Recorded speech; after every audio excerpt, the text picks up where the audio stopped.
Assalamu alaikum students. Bismillahirrahmanirrahim. Let's start our lecture number 19. But before that, let's discuss what we did in the last lecture. In the last lecture, we were talking about employees benefit. कि हम salaries तो employees को देते हैं, लेकिन salaries के साथ हम उनको कुछ ना कुछ benefits जो हैं वो organization दे रही होती है, ताकि आप अच्छे employees को एक तो retain कर सकें, अच्छे एम्प्लॉयज़ को, अच्छे कैंडिडेट्स को अट्रैक्ट कर सकें और आपके पास जो करंट एम्प्लॉयज़ हैं वो मोटिवेट हों और आपको छोड़ के ना आ जाएं, जिसके नतीजे में आपका टर्नओवर डिक्रीज़ होता है और रिटेंशन जो है वो इंक्रीज़ होती है। तो हमने उसमें बात की कि फ़र्स्ट ऑफ ऑल जो cost of providing employee benefit है ये आजकल बहुत इंक्रीज़ होती जा रही है और एक एस्टीमेट के मुताबिक हमने ये भी बात की कि 40% पे रोल पे इसने एक्स्ट्रा जो है वो बोझ डाल दिया ऑर्गेनाइजेशंस के, बट इसके बहुत सारे फ़ायदे भी हैं। 40% एक्स्ट्रा का मतलब ये है कि अगर ऑलरेडी जो ऑर्गेनाइजेशंस थी विदाउट द बेनिफिट्स 100 रुपीज़ उनका टोटल लग रहा था, तो अब 140 रुपीज़ लग रहे हैं विद द बेनिफिट्स, जब उनको एम्प्लॉयज़ को बेनिफिट्स देने पड़ते हैं। उसके बाद हमने बात की कि लीगली रिक्वायर्ड बेनिफिट्स होते हैं और कुछ वॉलंटरी बेनिफिट्स होते हैं। तो हमने कहा कि लीगली रिक्वायरमेंट जो होती है बेनिफिट्स की, वो ऐसे बेनिफिट्स होते हैं कि जो ऑर्गेनाइजेशंस अगर पे नहीं करती या बेनिफिट्स अपने एम्प्लॉयज़ को नहीं देती तो इवेंचुअली वो एक लॉ के खिलाफ काम कर रही हैं, वो इल्लीगल काम कर रही हैं। They are bound to give the legally required benefits to the employees, because जो आपका फेडरल लॉ है, लेबर लॉ है, ये सारा जो है इम्पोज करता है कि आप एम्प्लॉयज़ को डिफरेंट किस्म के बेनिफिट्स जो हैं वो दें। उसमें हमने फिर बात की कि उसमें सोशल सिक्योरिटी जो है वो मेनली उस बेनिफिट में आता है, जिसमें part of the contribution is done from the employer side, जो ऑर्गेनाइजेशन होती है, and the other part is done from the employee side. दोनों मिलके कंट्रीब्यूट करते हैं, लेकिन उसका जो सोलली फ़ायदा होता है वो एम्प्लॉय को होता है कि एम्प्लॉय को एक तो कुछ मेडिकल केयर मिल जाती है। डिफरेंट सेंटर्स हैं सोशल सिक्योरिटीज़ के हर शहर में, हर ज़िला में, हर डिस्ट्रिक्ट में, वहाँ थोड़ा बहुत जो है आपको मेडिकल की एक तो फैसिलिटीज़ मिल जाती हैं, जो आउटडोर आपका सारा मेडिकल केयर है। Plus at the time of the retirement आपको कुछ ना कुछ जो है वो रिटायरमेंट मनी मिल जाती है, और इस तरह के स्मॉल बेनिफिट्स जो हैं वो अटैच्ड होते हैं सोशल सिक्योरिटी बेनिफिट्स के साथ, जो आपको सोसाइटी में प्रॉपर्ली आपका जो लिविंग कंडीशंस हैं उनको बेहतर बनाने के लिए, आपकी जो मेडिकल कंडीशंस हैं उसको बेहतर बनाने के लिए आपके काम आते हैं। Then there are some unemployment compensations. बहुत सारी स्टेट्स, बहुत सारी कंट्रीज अनएम्प्लॉयमेंट कॉम्पनसेशंस देती हैं, जिसका मतलब ये है कि जब आपके पास जॉब नहीं होती और वॉलंटरी ये अनएम्प्लॉयमेंट ना हो, इनवॉलंटरी हो, मतलब आपके कंट्रोल में ना हो, आप जॉब करना चाह रहे हैं लेकिन because of the condition in the market और because of the shortage of the employment you are not getting a job, तो उसमें organisation plus the state is responsible कि आपको कुछ ना कुछ अनएम्प्लॉयमेंट फंड जो है या अनएम्प्लॉयमेंट कॉम्पनसेशन है वो मिलती रहती है। फिर हमने वर्कर्स कॉम्पनसेशन की बात की कि अगर ऑर्गेनाइजेशन में काम करते हुए किसी वर्कर को किसी फॉर्म में किसी तरह की भी इंजरी आ जाती है, रिगार्डलेस ऑफ द फॉल्ट, कि वो फॉल्ट ऑर्गेनाइजेशन का है, कॉन्टेक्स्ट का है, कोई मशीन ख़राब हो गई है या कुछ ऐसा है, या वो फॉल्ट कम्प्लीटली जो है एम्प्लॉई का है, बट अगर वर्क प्लेस पे कोई एक्सीडेंट होता है then the company is responsible, the organization और द फर्म और द एम्प्लॉयर इज रिस्पॉन्सिबल कि वो आपको सर्टन कॉम्पनसेशन पे करेगा।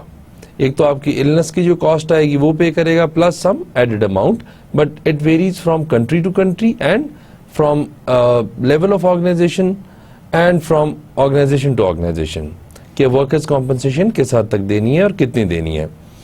Then we talked about this traditional health insurance, कि ट्रेडिशनली जो बेनिफिट जो बड़ी देर से जो है एम्प्लॉयज़ को दिया जा रहा है वो हेल्थ इंश्योरेंस का बेनिफिट है कि आपकी सर्टन हॉस्पिटल्स के साथ अफिलिएशन होती है ऑर्गेनाइजेशन की, उस अफिलिएशन के थ्रू आपके जो ऑर्गेनाइजेशन से रिलेटेड एम्प्लॉयज़ होते हैं उनको डॉक्टर की fees, maybe some medicine की प्राइस, ये सारी जो है एक डिस्काउंटेड रेट पे मिलती है जो ऑर्गेनाइजेशन के साथ अटैच्ड एम्प्लॉयज होते हैं। अगर वो अटैच्ड ना हो और अदरवाइज वही मेडिकल फैसिलिटीज अवेल कर रहे हो तो फिर उनको वही फैसिलिटीज बहुत कॉस्टली पड़ेंगी। But because they are member of the organization, और ऑर्गेनाइजेशन की उन हॉस्पिटल के साथ, उन डॉक्टर्स के साथ, उन मेडिकल सेंटर्स के साथ अफिलिएशंस होती हैं। कुछ उनको वो मंथली और ईयरली और 6 मंथली उनको कुछ ना कुछ पैसे पे कर रहे होते हैं, और डॉक्टर्स या हॉस्पिटल्स इन रिटर्न उनके एम्प्लॉयज को डिस्काउंटेड रेट पे मेडिकल ट्रीटमेंट्स दे रहे होते हैं। तो लेकिन हमने ये भी साथ देखा कि ये बहुत ज़्यादा एक्सपेंसिव बेनिफिट्स में से आता है, बिकॉज इसमें sometimes there are operations involve, medical operations. Now people have started going for transplants and these things. तो इस वजह से ये बेनिफिट जो है ये काफ़ी कॉस्टली कंपनी को पड़ सकता है। Then family and medical leaves, ये भी लीगली रिक्वायर्ड बेनिफिट्स में आता है कि आपको हर एम्प्लॉय को depending upon the states laws statutes कि कितनी छुट्टियां अलाउड हैं। लेट्स सपोज 14 छुट्टियां पर ईयर जो है वो अलाउड है कि आप एम्प्लॉय को दें, अनपेड होनी चाहिए। और इसमें साथ हमने बात की कि मैटरनिटी लीव्स जो होती हैं जो आप फीमेल्स को देते हैं, मैटरनिटी लीव्स वो आपकी 6 वीक्स की होनी चाहिए जो पेड होंगी, और उससे ज़्यादा है अगर तो फिर वो अनपेड में आ जाएंगी। तो मेडिकल लीव्स जो हैं they are also part of the legally required benefits. फिर फैमिली जो लीव्स हैं उसका मतलब ये है कि आप सर्टन डेज कैजुअल लीव्स की फॉर्म में या वेकेशंस की फॉर्म में पेड और अनपेड आपको एम्प्लॉय को देनी पड़ती हैं, ताकि वो अपने जो है रिक्रिएशनल एक्टिविटीज़ और डिफरेंट तरीके से अपने आप को रिफ्रेश करे, ताकि वो काम में दोबारा से अच्छे तरीके से परफॉर्म कर सके। प्लस उसका वर्क लाइफ बैलेंस जो है वो आप एज एन ऑर्गेनाइजेशन मेंटेन करना पड़ता है कि जितना टाइम वो ऑर्गेनाइजेशन में दे रहा है उसके अकॉर्डिंगली टाइम जो है अपनी फैमिली को भी दे, ताकि उसकी जो सोशल एक्टिविटीज़ हैं वो डिस्टर्ब ना हो बिकॉज ऑफ हिज और her work life. Then we talked about voluntary benefits. अब वॉलंटरी बेनिफिट्स, लीगली बेनिफिट्स का तो हमने बात की कि ऐसे बेनिफिट्स हैं कि अगर ऑर्गेनाइजेशन नहीं देती तो उसको वो इलीगल काम कर रही है, the organization is going against the laws. But voluntary benefits ऐसे हैं कि अगर ऑर्गेनाइजेशन देती है तो it is fine, but otherwise they are not legally required. Law implement नहीं करता कि आप ये बेनिफिट्स दें, but organizations on their own depending upon their maybe profits, maybe their policies, ये जो वॉलंटरी बेनिफिट्स हैं ये अपने एम्प्लॉयज़ को देती हैं। और अच्छी ऑर्गेनाइजेशंस ज़्यादा बेनिफिट्स देती हैं because they want good people and then they want to retain those good people. Then इसमें voluntary benefits में हमने देखा था कि perks mainly आते हैं कि आपको कार दे दी जो ऑर्गेनाइजेशन उसका पे करेगी, या कई दफ़ा इंटरेस्ट फ्री लोन्स दे देते हैं, आपको पार्किंग की जगह दे दी, और डिफरेंट और जितने भी हैं वेकेशन, पेड वेकेशंस दे दी। जिस तरह हज और उम्रा के लिए अगर लीव देते हैं और साथ हज और उम्रा के लिए पे कर देते हैं, every year they send a few people from the organization to Hajj और उम्रा, और उसमें वो पेड sometimes trips होते हैं, sometimes unpaid होते हैं depending upon the company। तो ये हमने लास्ट लेक्चर में बेनिफिट्स के बारे में कवर किया था कि जो legally required and voluntary benefits हैं वो किस किस तरह के हैं और कैसे कैसे वो दिए जाते हैं। आज भी बेनिफिट्स के बारे में बात करते हैं, एम्प्लॉय बेनिफिट्स, लेकिन उसमें हम ज़रा डिफरेंट टॉपिक्स को कवर करते हैं। Now retirement benefits. First of all retirement क्या होती है और फिर हम बात करते हैं कि रिटायरमेंट बेनिफिट्स क्या है।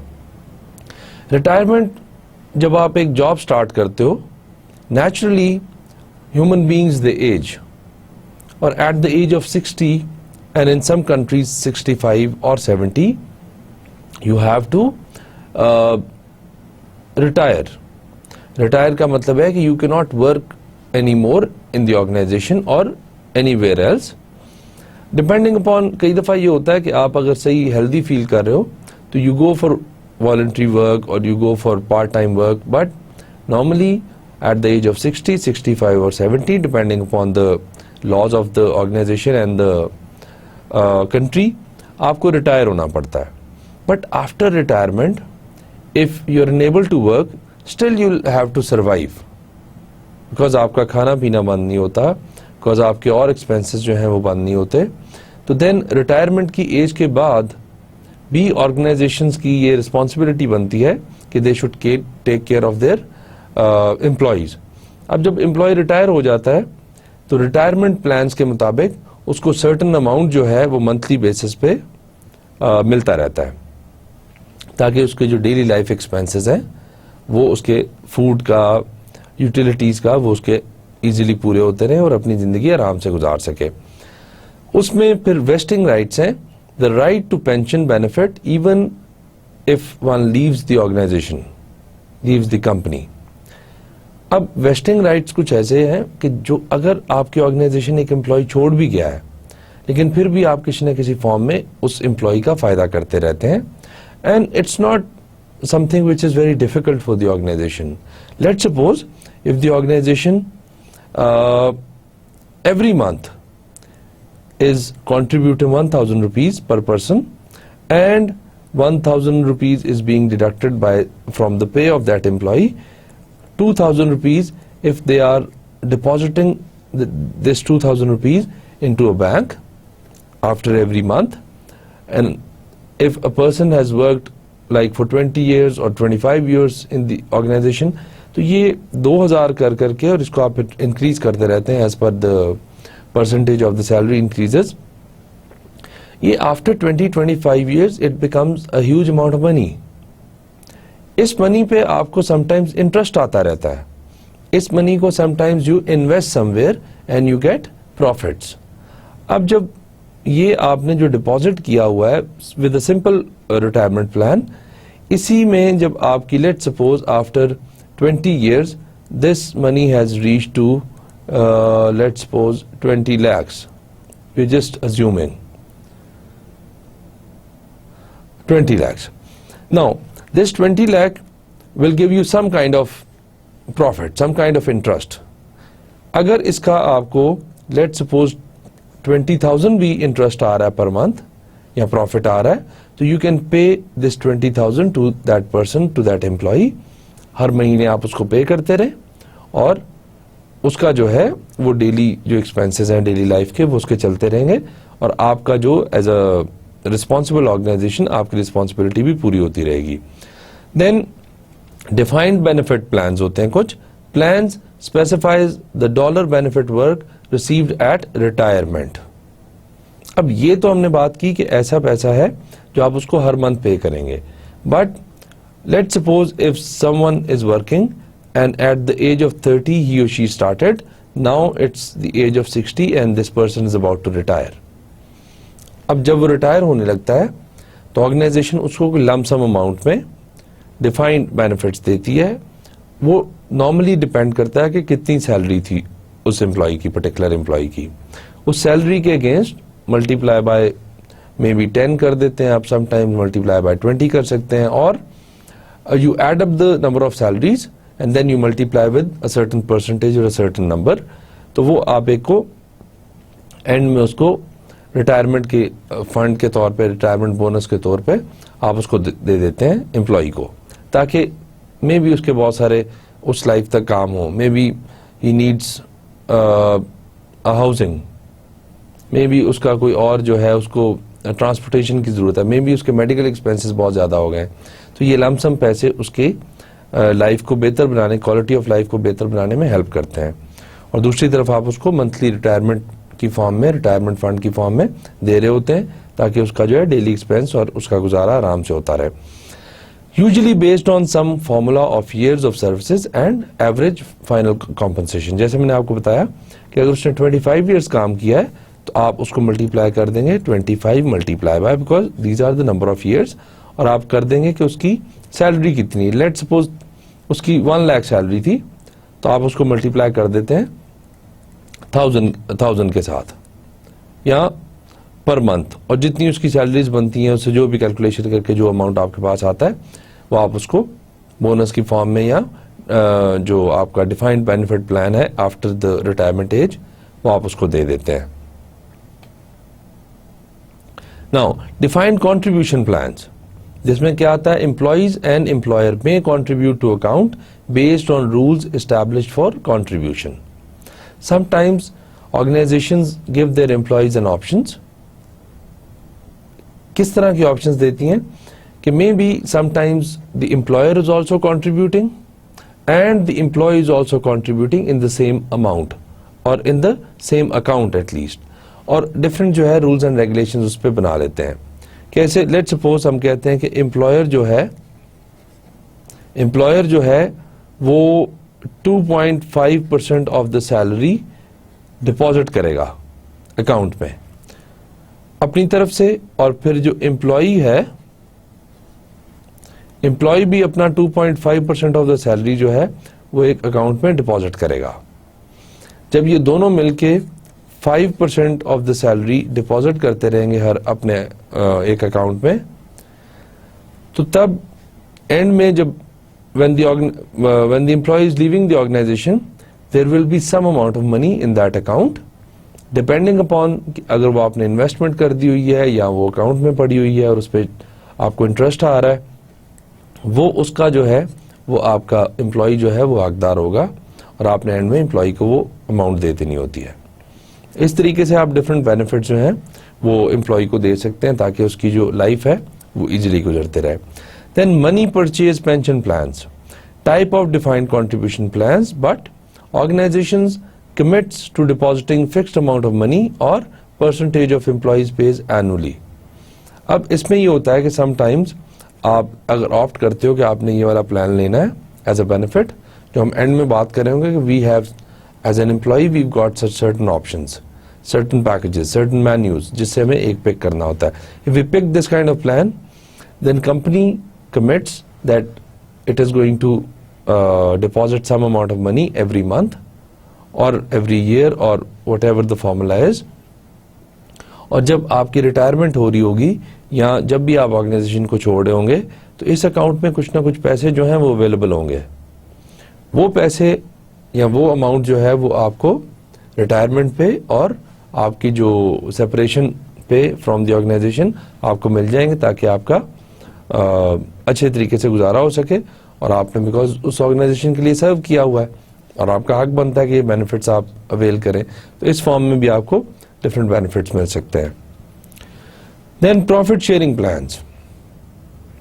अब इसमें ये होता है, उसमें तो हमने कहा कि फिक्स्ड अमाउंट होता है ना, फिक्स्ड अमाउंट, बट इसमें ये होता है कि लेट सपोज एक ऑर्गेनाइजेशन को फायदा होता है, प्रॉफिट होता है 1000 का, कभी 2000 का, कभी 1500 का, कभी 700 का.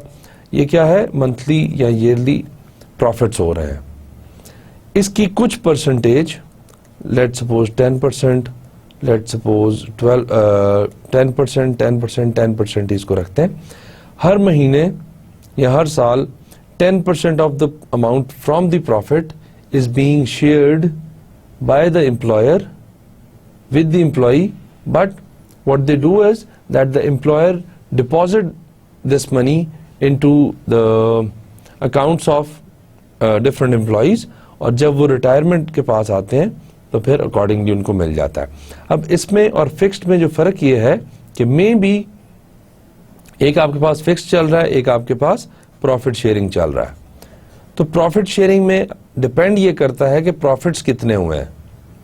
अगर प्रॉफिट ज्यादा होते रहे हैं ओवर द ईयर्स तो फिर हो सकता है कि ये अमाउंट जो है वो ज्यादा हो, और अगर प्रॉफिट्स कम होते रहे तो ये अमाउंट हो सकता है कम हो. बट फिक्स्ड में क्या होगा कि फिक्स्ड में उनको 10%, 10%, 10% करवाना ही पड़ेगा और एंड में आपके पास एक फिक्स्ड अमाउंट आ जाएगी और आपको कैलकुलेट करना इजी होगा.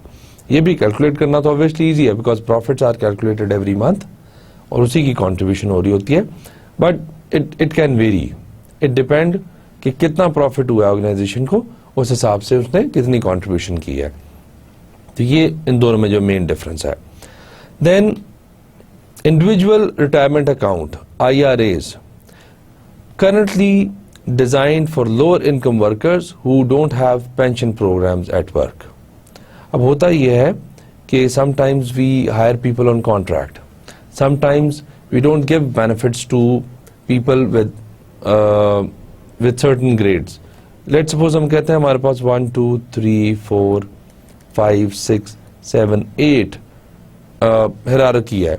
ये टॉप मैनेजमेंट है, ये टॉप मैनेजर है, ये भी टॉप मैनेजर है, ये मिडिल मैनेजमेंट शुरू हो जाती है और ये आपकी लोअर मैनेजमेंट आ जाती है। तो हमने इसको डिवाइड कर दिया और इसको डिवाइड कर दिया। This is going to be our top management, ये हमारी मिडिल हो जाएगी और ये हमारी जो है वो लोअर मैनेजमेंट हो गई या लोअर स्टाफ हो गया। अब हम कई दफा कह देते हैं कि we are only going to give the retirement plan and benefits to this and this hierarchy level and not this hierarchy level. फिर इन लोगों के लिए जो लोअर इनकम है उनके लिए इंडिविजुअल रिटायरमेंट अकाउंट्स बना दिए जाते हैं, जिसमें क्या होता है कि पेंशन प्रोग्राम आप डेवलप कर लेते हैं कि उसके अकाउंट में कुछ ना कुछ पैसा डालते रहते हैं और कुछ प्रोविडेंट या किसी और फॉर्म में आप उसकी सैलरी से कुछ पैसा काटते रहते हैं। वही जो फॉर्मूला हमने कहा कि let's suppose 2.5% is being taken from the salary of the employee and 2.5% is being contributed by the organisation.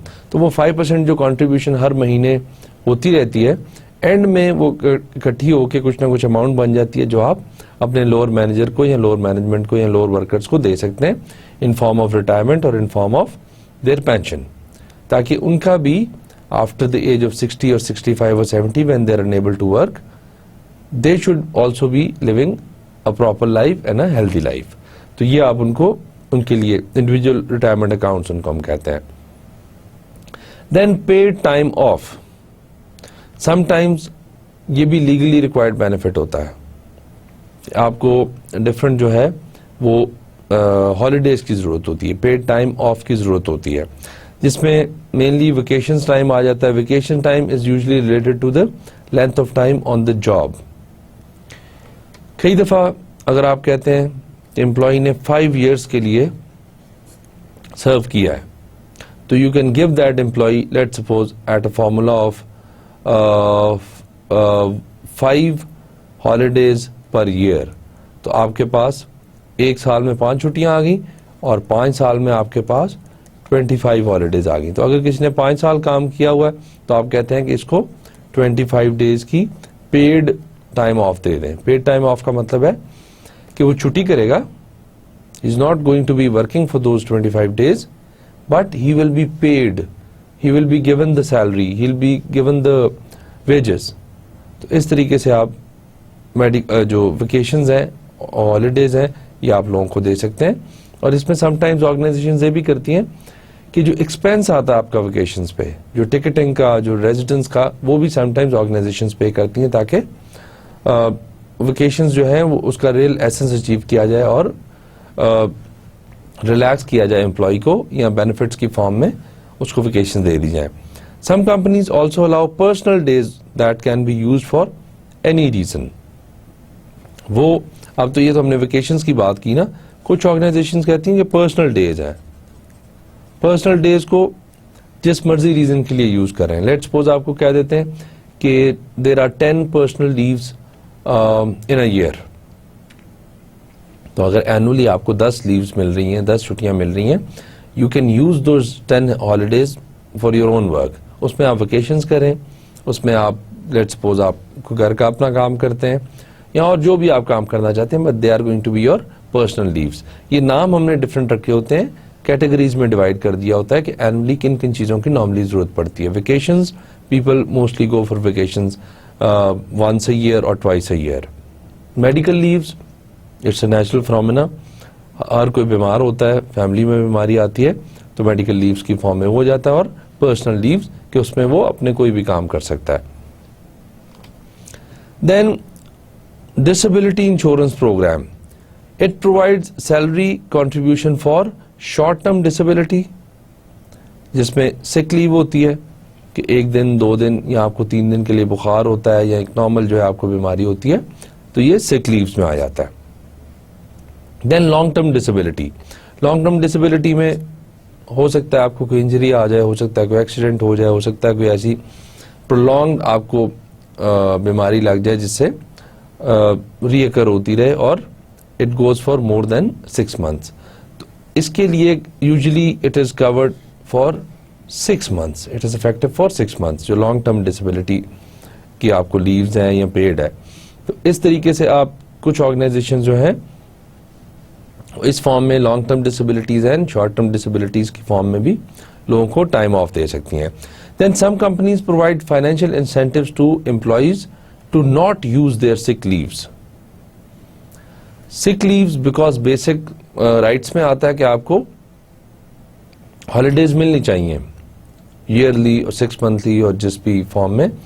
अगर आप वो हॉलीडेज अवेल नहीं करते then you are going to be paid for those holidays and this payment is going to be other than your salary and other benefits. Let's suppose आपने पूरे साल में कोई जो है वो छुट्टी अवेल नहीं की, मेडिकल की या वेकेशन की, तो आपको क्या करेंगे कि 24 हॉलीडेज आपकी बनती हैं. Let's suppose you are earning 1,000 rupees per day. Your salary is the basic salary. They are going to give you 24,000 rupees at the end of the year or end of the term because you did not avail your 24 holidays. You worked for those holidays but they would actually the paid holidays. तो फिर आपको extra पैसे जो हैं वो दे देते हैं ताकि आपकी इंकरेजमेंट हो, मोटिवेशन हो जाए. Long term disability plans usually replace a portion of employee salary after often 60%. अगर कई दफ़ा ये होता है कि हमने कहा कि 6 मंथ से ज़्यादा भी जो है वो प्रिवेल कर सकती है, और अगर 6 मंथ से ज़्यादा प्रिवेल कर रही हो और लॉन्ग टर्म डिसेबिलिटी हो तो फिर आप उसको 60% ऑफ द सैलरी देते हैं, उसकी फुल सैलरी नहीं देते.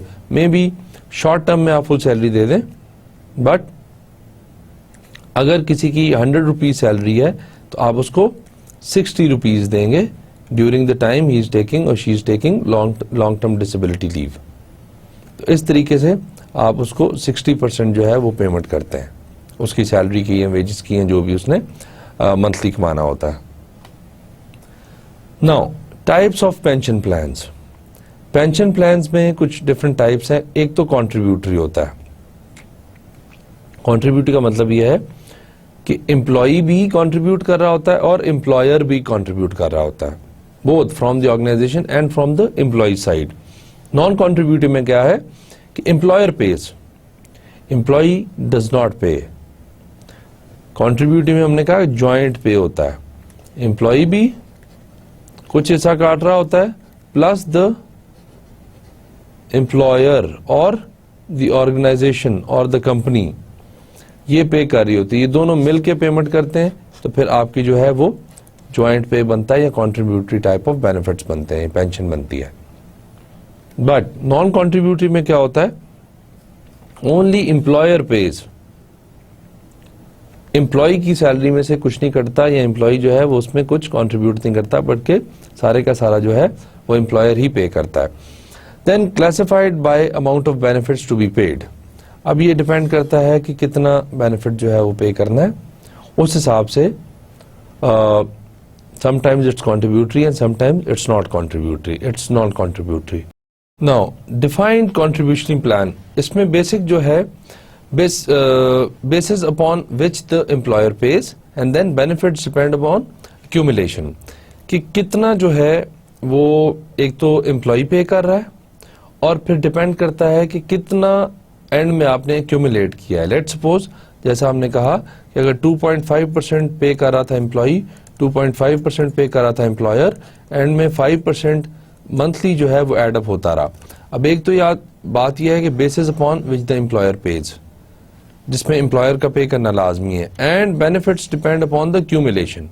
एंड में आपने कितना जो है वो मंथली पेमेंट करते करते, डिपॉजिट करते करते कितने पैसे जो है बना लिए, और उस हिसाब से बेनिफिट्स का अमाउंट जो है वो डिपेंड करेगा. Now survivors benefit.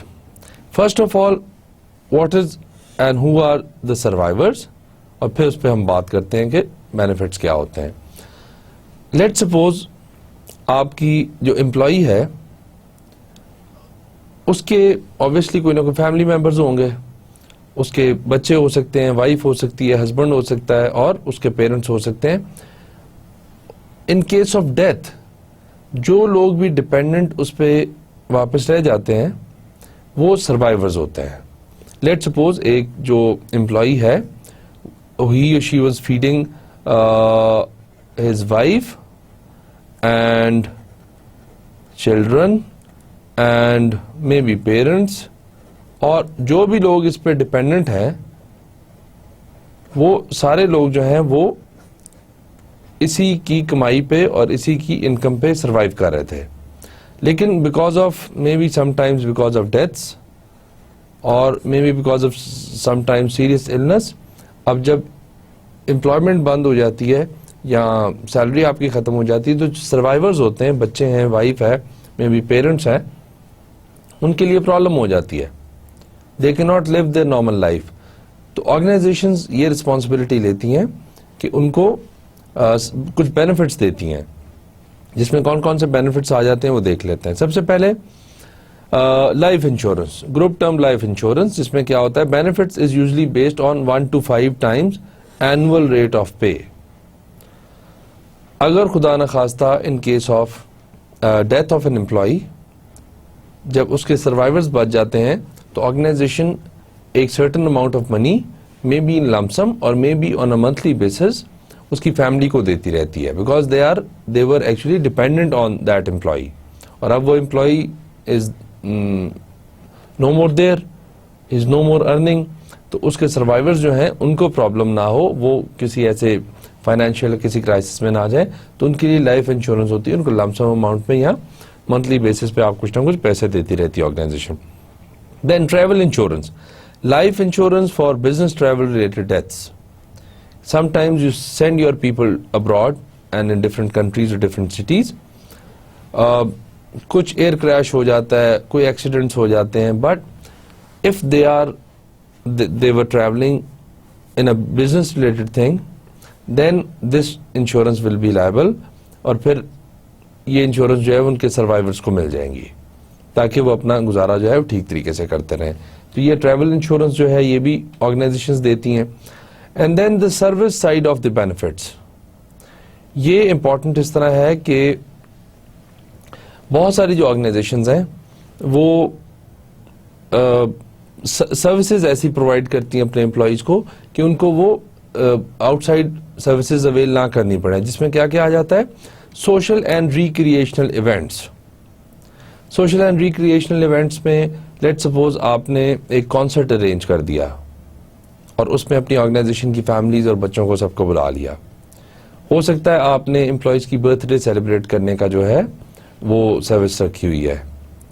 हो सकता है आपने उसका डेटाबेस ऐसे मेंटेन किया हुआ एम्प्लॉयज का कि आपके पास उसके बच्चे की, उसकी वाइफ की और उससे रिलेटेड जितने भी लोग हैं जो ब्लड रिलेशंस हैं या उसके बहुत नज़दीकी हैं, उनकी सब की आपके पास बर्थ डेट्स अवेलेबल हैं और आप उनको गिफ्ट सेंड कर देते हैं या आप उनको बर्थडेज उनकी करवाते हैं, तो वो एक सोशल एंड रिक्रिएशनल इवेंट्स में आ जाता है।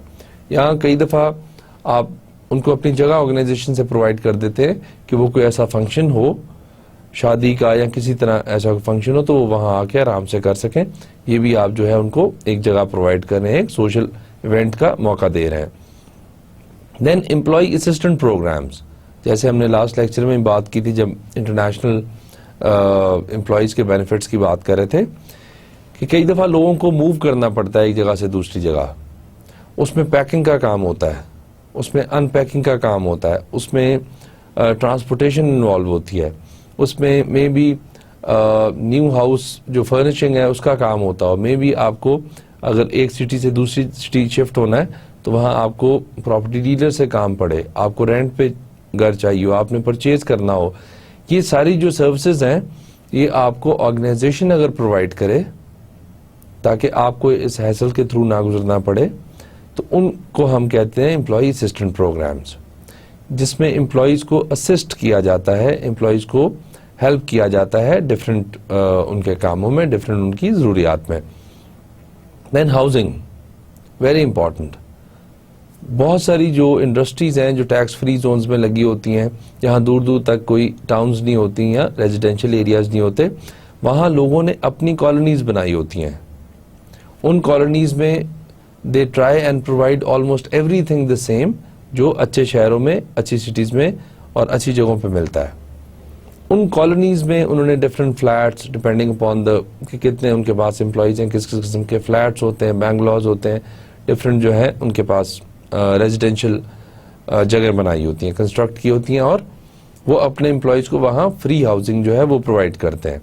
इसमें sometimes the utilities are also involve, कि उनको फ्री जो है वो इलेक्ट्रिसिटी दे रहे होते हैं, उनको फ्री जो है वाटर सप्लाई दे रहे होते हैं, और डिफरेंट किस्म की जो यूटिलिटीज यूज करते हैं उनको फ्री में मिल रही होती हैं, प्लस द हाउसिंग।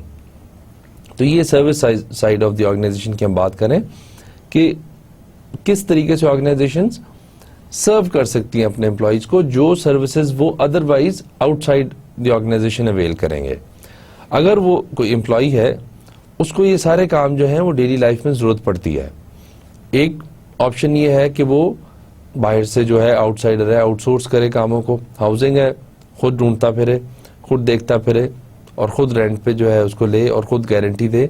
बट अगर वही काम आपके लिए ऑर्गेनाइजेशन आपकी कर देती है, then you are going to feel at least motivated and you are going to stay with the organization, और ऑर्गेनाइजेशन भी इन रिटर्न जो है वो उसको रिटेन करे और टर्नओवर अपना डिक्रीज करते रहे, ये बेनिफिट्स प्रोवाइड करने के उसमें।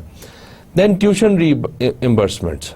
ट्यूशन रीइंबर्समेंट्स का मतलब ये है कि अगर आपके sometimes it is related to the employee him और हरसेल्फ, और समटाइम्स उसके बच्चों के लिए आप कर रहे होते हैं कि अगर उसने कोई ऐसी एजुकेशन की एक्टिविटी जो है वो करनी है, let's suppose sometime people want to improve their education. If somebody has done 14 years of studies, they would like to do 16 years of studies or 18 years of studies or even further. Diplomas करते हैं लोग, different किस्म की trainings, workshops करते हैं outside the organization। तो उसमें जितनी भी fee involve होती है, fee pay की होती है उसने employee ने, वो सारी की सारी reimburse कर देती है organizations, ताकि वो अपनी education जो है उसको बढ़ाता रहे और स्किल अपनी नॉलेज और उसमें एबिलिटीज जो है इंक्रीज होती रहे। उसके अलावा कई जो अच्छी ऑर्गेनाइजेशंस हैं उन्होंने एम्प्लॉय के इवन बच्चों तक की फीस को रीइंबर्स करने का प्लान बनाया होता है, and it is also part of their policies. अगर एम्प्लॉय के 2, 3, 4 जितने भी बच्चे स्कूल्स जा रहे हैं, कॉलेजेस जा रहे हैं, यूनिवर्सिटीज जा रहे हैं, तो उनकी जितनी भी फीस का खर्चा है वो सारा आपका ऑर्गेनाइजेशन पे करती है। तो फी रीइंबर्समेंट जो है, ट्यूशन रीइंबर्समेंट जो है, ये भी एक अच्छा बेनिफिट है जो आप अपने एम्प्लॉयज को दे सकते हैं, then you can make them stay in your organization. फिर यूनिफॉर्म्स हैं, बहुत सारी जगहों पे यूनिफॉर्म्स की रिक्वायरमेंट होती है, बहुत सारी जॉब्स में। अब वो जॉब्स जिनमें यूनिफॉर्म की रिक्वायरमेंट होती है, वो यूनिफॉर्म ऑर्गेनाइजेशन खुद प्रोवाइड करती है। जैसे आपकी डिफरेंट जो है पुलिस है या इस तरह की सर्विसेज हैं, उसमें जो ऑर्गेनाइजेशन है और द स्टेट है वो खुद आपको यूनिफॉर्म प्रोवाइड करती है, ताकि आपको उसका एक्सपेंस जो है वो एक्स्ट्रा ना पड़े। Then company paid transportation, pick and drop का कई दफा सिस्टम होता है। समटाइम्स डोर टू डोर जो है आपको ट्रांसपोर्टेशन मिलती है फ्रॉम द ऑर्गेनाइजेशन, ताकि आपको आने जाने में, पिक एंड ड्रॉप में कोई इशू ना हो। Then parkings, if you are bringing your own car, parking की फैसिलिटी जो है वो ऑर्गेनाइजेशन खुद आपको दे देती है। और sometimes if the parking is tagged, tag का मतलब है कि आपका अगर नंबर प्लेट या आपकी प्लेट लगी हो कि यहाँ आपकी पार्किंग की जगह है एंड इट इज स्पेसिफाइड, तो आपको पार्किंग ढूंढने का भी मसला जो प्रॉब्लम है उसमें भी नहीं आप जाते। You directly come and park your car और vehicle at your own parking place. तो इसमें employers often can provide services at no cost और at a significant reduction from the usual cost. कई दफा तो ये होता है कि अच्छे एम्प्लॉयर्स जो हैं या जो अफोर्ड कर सकते हैं organisations, they provide these services for free, housing free, employment assistant programmes free, social and recreational events free, tuition reimbursements होती हैं, यूनिफॉर्म्स होते हैं, ये सब कुछ ऑर्गेनाइजेशंस फ्री में देती हैं अपने एम्प्लॉयज को। बट कुछ ऑर्गेनाइजेशंस इसी को सब्सिडाइज रेट पे देते हैं, डिस्काउंटेड रेट पे देते हैं कि लेट्स सपोज अगर आपने अदरवाइज 1000 रुपीज खर्चना है या आपका हाउस का रेंट है 1000, तो आपको यही हाउस जो है वो 500 में मिल जाएगा। Maybe your organization is putting 500 from their own side, और मे बी वो आपको 500 रेंट चार्ज करते हैं और खुद आपको कंस्ट्रक्ट कर देते हैं। इसी तरह बाकी चीज़ों में यूनिफॉर्म दे रहे हैं, कंपनी पे ट्रांसपोर्टेशन दे रहे हैं, पार्किंग की जगह दे रहे हैं। तो इसमें sometimes it is paid and sometime it is not paid, but even if it's paid, it is going to be at a very less price than the usual, कि जो आप अदरवाइज पे करेंगे, जो आपको ऑर्गेनाइजेशन पे नहीं करती या सर्विस नहीं देती, अदरवाइज अगर आप लेंगे तो आपको वही चीज एक्सपेंसिव पड़ेगी और ज्यादा पैसों में पड़ेगी. नाउ फ्लेक्सिबल बेनिफिट्स, जैसे हमने लास्ट लेक्चर में डिस्कशन की थी कि it is becoming a challenge for the HR managers, for the organizations to make such a plan which is going to cater all the diversified type of employees, because हर किसी की ज़रूरत जो है वो डिफरेंट है. किसी के लिए ट्रांसपोर्टेशन बड़ी इंपॉर्टेंट है, किसी के लिए मेडिकल बहुत इंपॉर्टेंट है, किसी के लिए फी रिइंबर्समेंट बहुत इंपॉर्टेंट है, किसी के लिए और डिफरेंट रिटायरमेंट फंड बहुत इंपॉर्टेंट है. तो उस प्रॉब्लम को, उस चैलेंज को केटर करने के लिए फ्लेक्सिबल बेनिफिट प्लान बनाया गया है, जो क्या कहता है, programmes that allow employees to choose which benefits they want and help to keep costs down. अब ये उसने डिफरेंट कैटेगरीज बना दी, उसने ऑप्शन दी, category let's take this category as green, orange and purple. अब इसमें क्या किया उसने, मेन्यूज बना दिए डिफरेंट, कि package A, package B, flexible spending account and then flexible spending account plus the module plan और कोर प्लस ऑप्शन. ये डिफरेंट उसने प्लान्स आपको दे दिए, जिसमें से आप चीजें पिक एंड चूज कर सकते हैं अपनी मर्जी से. Maybe you want to go 2 things from here, 1 thing from here and 2 things from here, तो आपको टोटल 5 अलाउड है. Maybe you can go for 1, 1 and 3. Maybe you can go for 4, 1 and 0, और maybe you can go as 4, 0 and 0. ये आप पे अब depend करता है कि आपको किस किस्म का प्लान जो है सूट करता है और किस किस्म की शॉर्टेज है, कहाँ आपकी कॉस्ट बहुत हाई हो रही है. तो आप इन प्लान्स में से कोई एक प्लान ले लेते हैं और अपना जो है बेनिफिट्स को प्रॉपर्ली अवेल कर लेते हैं. नाउ फ्लेक्सिबल स्पेंडिंग अकाउंट्स क्या है, employees can set aside a designated dollar amount before taxes for specified services like health care, medical expenses, dependent child care and group legal services. मतलब sometimes you can also go for a percentage, कि आपको कहते हैं कि मैं let's suppose अगर choose करता हूं तो मैं कहता हूं कि 20% of the benefits I want to avail from this side, maybe 0% from here and 40% from here and 40% from here. तो अब आपने खुद ही स्पेसिफाई कर लिया कि मैं कितना बेनिफिट का जो अमाउंट है वो किस बेनिफिट के अगेंस्ट जो है वो यूज करना चाहता हूं, अवेल करना चाहता हूं. तो इस तरीके से फ्लेक्सिबल स्पेंडिंग अकाउंट्स जो हैं वो आपके लिए बना दिए जाते हैं. Then modular plans, employee choose a pre designed package of benefits from several options. Already designed options होती हैं, लेट्स सपोज ए में ये ऑप्शंस हैं, बी में ये ऑप्शंस हैं, सी और सी में then you got different options. You have to choose one of the A, B and C में से. अगर आप ये कर लेते हैं तो इट्स अ मॉड्यूलर प्लान और पहले से बना दिया गया था. Then core plus option plans, employee give core coverage for example medical, life and disability with option to select other benefits. अब इसमें तो क्या था कि आपने या तो पूरा ए पिक करना है या पूरा बी पिक करना है या पूरा सी पिक करना है. कुछ अच्छी ऑर्गेनाइजेशंस ये करती हैं कि they give you medical compulsory और a core plan, then life insurance and disability. ये तो वो कहते हैं कि ये कोर है, ये तो आपको मिलेगा ही मिलेगा, बट इसके मजीद जो है आप चूज कर सकते हैं. Let's suppose they say that you can choose 3 more type of benefits. तो आप फिर कोर वाले बेनिफिट्स लेते हैं और साथ उसके 1, 2, 3 डिफरेंट बेनिफिट्स चूज करते हैं जो आपको फायदा पहुंचा रहे. तो जो आप समझ रहे होते हो कि इनकी स्केर्सिटी है, इनकी वैल्यू ज्यादा है, तो आप वो वाले प्लान्स जो हैं वो पिक एंड चूज कर लेते हो. Then silver shake hands, sometimes they're also called golden shake hands, and early retirement incentives in the form of increased pension benefits for several years or cash bonuses. कैसे हो सकता है कि let's suppose company policy ये है कि at the age of 30, if you let's suppose started, and at the age of 60 the person is going to retire. But this silver shake hand gives you an option that if you want to retire at the age of 50 or less or 55, तो आपको different जो है pension benefits मिलेंगे और cash bonuses मिल सकते हैं. इसको हम सिल्वर शेक हैंड कर देते हैं. लेट सपोज इस कंपनी के पास सरप्लस हो गया एम्प्लॉइज का, ज्यादा एम्प्लॉइज हैं, निकालना चाह रही है, सैलरीज की फॉर्म में बहुत एक्सपेंस पड़ रहा है, तो फिर ये 55 में जो रिटायर होने वाले लोग हैं उनको ऑप्शन देंगे सिल्वर शेक हैंड की.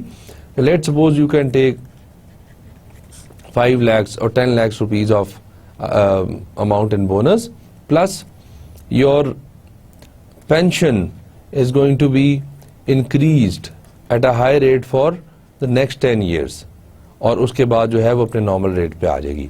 तो इस तरह की ऑप्शन जब आप लोगों को देते हैं तो दैट बिकम्स, और we can say that they are being provided with a silver handshake. तो इस तरीके से एम्प्लॉइज को आप अपने साथ से डिटैच भी कर सकते हैं. अब मेजर कंसर्न्स हैं जो बेनिफिट्स के साथ अटैच्ड हैं, जो ऑर्गेनाइजेशंस को प्रॉब्लम आ रही है कि क्या कंसर्न्स है. राइजिंग कॉस्ट्स, कि कॉस्ट जो है बेनिफिट्स की ये बहुत ज़्यादा इंक्रीज कर रही हैं. इनको कैसे कंट्रोल करना है, इनको कैसे कम करना है, ये उसके लिए बहुत बड़ा कंसर्न है ऑर्गेनाइजेशन के लिए. देन लीगल कंसर्न्स, कि कुछ बेनिफिट्स ऐसे हैं जो अगर आप देते हैं तो ऑब्वियसली जिस तरह हमने बात की कि लीगली रिक्वायर्ड बेनिफिट्स होते हैं, अगर आप वो बेनिफिट्स नहीं देते just to let suppose controlling cost, तो फिर आपको लीगल प्रॉब्लम्स आ जाएंगी. People can sue you and your organization can also be sealed because आप लॉ के अगेंस्ट जा रहे हैं. तो इस तरीके से ये जो कंसर्न्स हैं आजकल ये डेवलप हो रहे हैं. देन कौन कौन सी चीजें जो हैं वो अफेक्ट कर रही हैं हेल्थ मेंटेनेंस को और आपकी कॉस्ट की इंक्रीमेंट को. तो उसमें फेडरल रेगुलेशंस हैं सबसे पहले, कि अगर मिनिमम वेज की रेगुलेशन आ गई है या लीगली रिक्वायर्ड बेनिफिट्स ज़्यादा हो गए हैं या कुछ ऐसा मसला हो गया, तो फिर आपको ये बेनिफिट्स देने पड़ते हैं लोगों को और उससे आपकी कॉस्ट इंक्रीज होती है. देन चेंज इन प्राइसिंग, हम देखते हैं कि डेली मेडिसिन की और डिफरेंट यूटिलिटीज़ की और डिफरेंट जो आपकी ईटेबल्स हैं उनकी प्राइस जो है वो इंक्रीज होती जा रही है. तो वो इंक्रीज इन प्राइस जो है, चेंज इन प्राइस जो है, वो एक प्रॉब्लम क्रिएट करता है ऑर्गेनाइजेशन के लिए कि किस तरीके से उसको मीट करें. Then advances in medicine, different जो है ऑपरेशंस आ गए हैं, डिफरेंट एडवांसेस आ गई हैं, मेडिसिन नई नई आ गई हैं, they've got very expensive prices, तो वो आपको फिर लेनी पड़ती हैं. Then malpractices of insurance, sometimes if you just want to avail the insurance, आप गलत प्रैक्टिसेस करते हैं. अगर आपको कार इंश्योरेंस लेट सपोज मिल गई है और उसका कोई एक्सीडेंट होता है, माइनर एक्सीडेंट, बट उसके साथ आप डिफरेंट जो है एडिटिव चीजें जो है वो भी उसमें लगवा लेते हो just because you got the insurance, तो वो इंश्योरेंस जो है वो एक्चुअली ऑर्गेनाइजेशन को ही उसका प्रीमियम पे करना पड़ता है, तो ऑर्गेनाइजेशन के लिए वो इशू हो जाता है. देन द लेबर कॉस्ट, कि लेबर कॉस्ट खुद इंक्रीज होती जा रही है, कि अगर आपने कोई सर्विसेज के लिए जो लेबर रखी हुई है, लेट्स सपोज आपने हाउसिंग प्रोवाइड की है और साथ उनको हर एम्प्लॉय को एक सर्वेंट दिया हुआ है, तो उस सर्वेंट की कोई ना कोई पे होगी जो बेनिफिट्स की फॉर्म में जो है वो ऑर्गेनाइजेशन को पे करनी पड़ी होगी. Then over utilization of the facilities, कि अगर आपको लेट्स सपोज मेडिकल जो है वो लीव मेडिकल जो है आपका डिस्काउंटेड रेट पे अलाउ है, तो आप उसको मिस यूज करते हो sometimes. Even if you are not ill और sick, still you go and you have different tests done, तो उसमें क्या है वो एक्स्ट्रा जो कॉस्ट पड़ती है वो सारी ऑर्गेनाइजेशन को पे करनी पड़ती है. देन एल्डर केयर, कि जब आपकी रिटायरमेंट एज आती है तो उसमें जो मेडिकल की केयर है वो ज़्यादा इंटेंस हो जाती है, इंक्रीज हो जाती है, वो भी ऑर्गेनाइजेशन को इवेंचुअली पैसे की फॉर्म में पे करना पड़ता है. Then transplants, AIDS and so many other diseases, कि लोगों के अगर ट्रांसप्लांट होते हैं तो they can be very expensive और उससे कॉस्ट इंक्रीज होती है, जिसको कंट्रोल करना फिर ऑर्गेनाइजेशन का ही इशू है. नाउ समरी, आज के लेक्चर में मेनली हमने जो रिमेनिंग हमारा बेनिफिट का पार्ट था एम्प्लॉय बेनिफिट्स का, वो हमने कवर किया.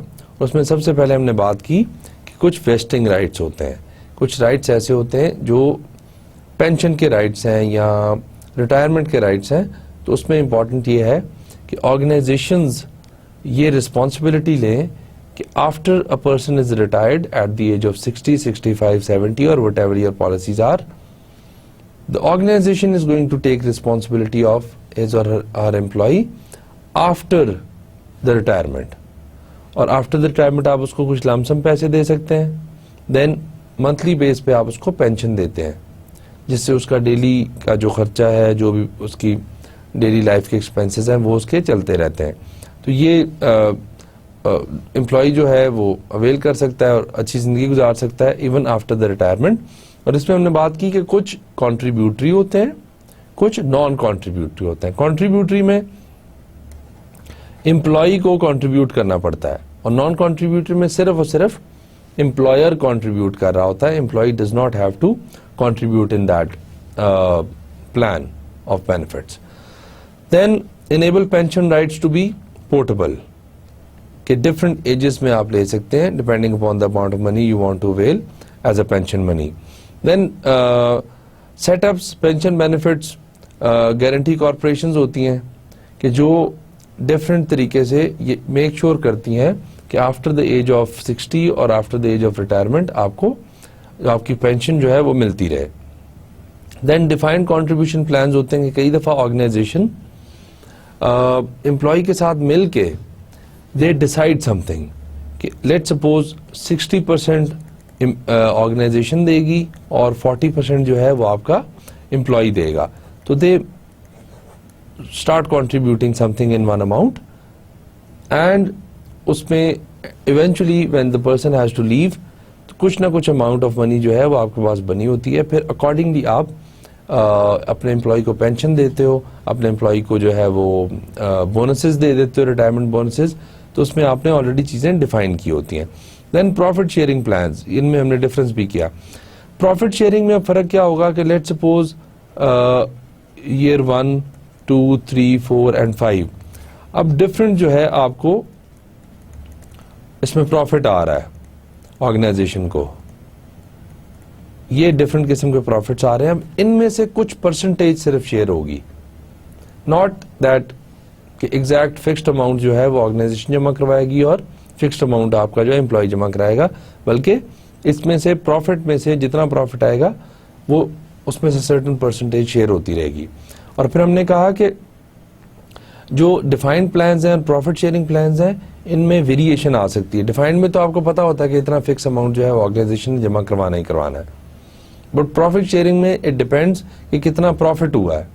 उस प्रॉफिट होने पे डिपेंड करेगा कि कितना पैसा जो है वो ऑर्गेनाइजेशन जो है वो डिपॉजिट करा रही है in the name of the employee और एज अ रिटायरमेंट फंड। तो this can vary, this can have different numbers depending upon the profit in the last years जब भी वो बंदा आपके पास काम कर रहा था। Then we talked about disability insurance program and vacation and holidays, कि आप लोगों को पेड लीव्स देते हो ताकि लोग अपना रिक्रिएशनल एक्टिविटीज और अपना पर्सनल काम जो है उसको ख़त्म कर सकें उन लीव्स में। देन डिसेबिलिटी इंश्योरेंस प्रोग्राम कि आप लोगों को short and long term sick leaves देते हो। शॉर्ट टर्म में हमने बात की कि 2 दिन, 4 दिन, 5 दिन की सिक लीव हो सकती है और ये स्पेसिफाइड नंबर होता है साल पे कितना जो है वो लीव्स अवेल कर सकते हैं। बट लॉन्ग टर्म में क्या होता है कि लॉन्ग टर्म में अगर डिजीज कुछ ऐसी है या कुछ ऐसा एक्सीडेंट है या ऐसी इलनेस है which is going beyond months और एटलीस्ट 6 मंथ से ज़्यादा हो, तो then we call it a long term disability insurance program, जिसमें normally organizations they pay 60% of the salary, not the whole salary but the 60% of the salary to the employee, ताकि उसके जो medical के expenses हैं, दूसरे expenses हैं, किस ना किस तरीके से पूरे होते रहें। देन सर्वाइवर्स बेनिफिट की हमने बात की कि एक एम्प्लॉय पे बहुत सारे लोग जो हैं वो डिपेंडेंट होते हैं इन case of death or in case of something which is not in the control of the organization or of the employee. अगर उसके डिपेंडेंट लोग जो हैं एम्प्लॉय के they are left with no money, with no income, तो फिर organisation की responsibility बनती है कि उसके सर्वाइवर्स को किसी न किसी फॉर्म में बेनिफिट दें, जिससे सबसे पहले हमने बात की कि लाइफ इंश्योरेंस होती है।